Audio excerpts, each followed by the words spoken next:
Eto indray isika hianatra rythmique reggae. Ny teknika ao anatin'ny reggae zany dia famatotra anatin'le batterie tik tik tak tik tik tik tak tik. Za zao mety accord simple zao zany arpège fondamental tierce quinte. De afaka ataontsika hoe pentatonique koa le izy.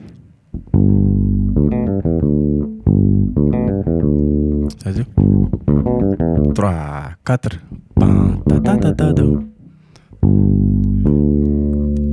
Fondamental sol fondamental ré quinte tierce ty amble ambony be ty iny style matsiro be. Pentatonique zany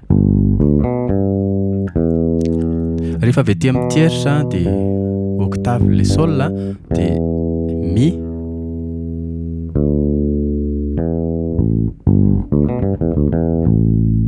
Zany hoe ny accord zany dia avy nanao sol de manao accord la mineur ohatran'izao.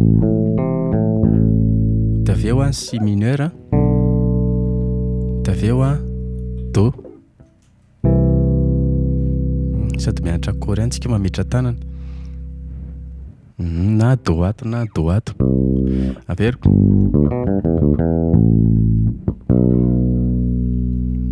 Ty zao si nataoko tato.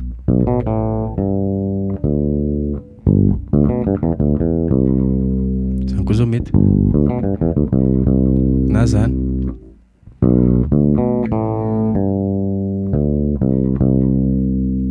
Zany hoe si octave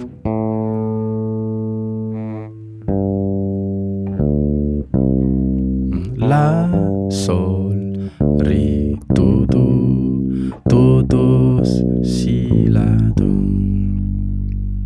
Rehefa tsika rehefa avy manko le andino le introduction ary ny andiny voalohany dia eo tsika mahita an'ilay teknika. Fa avery kely aloha 1 2 3 4.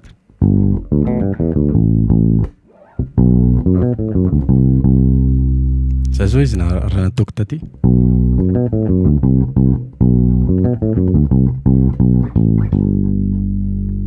Pentatonique zao zay si zay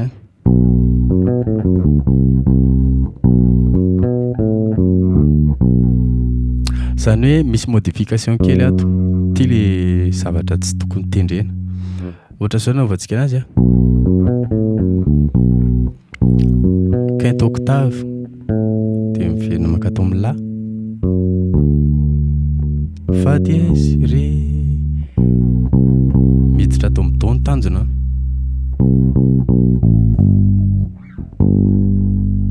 Averiko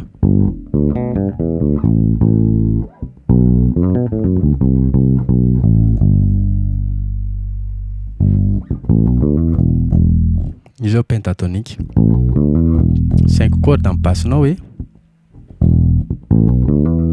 raha tsy 5 cordes am'bassinao de atao libre mi ameroana la si ré mi mi mi.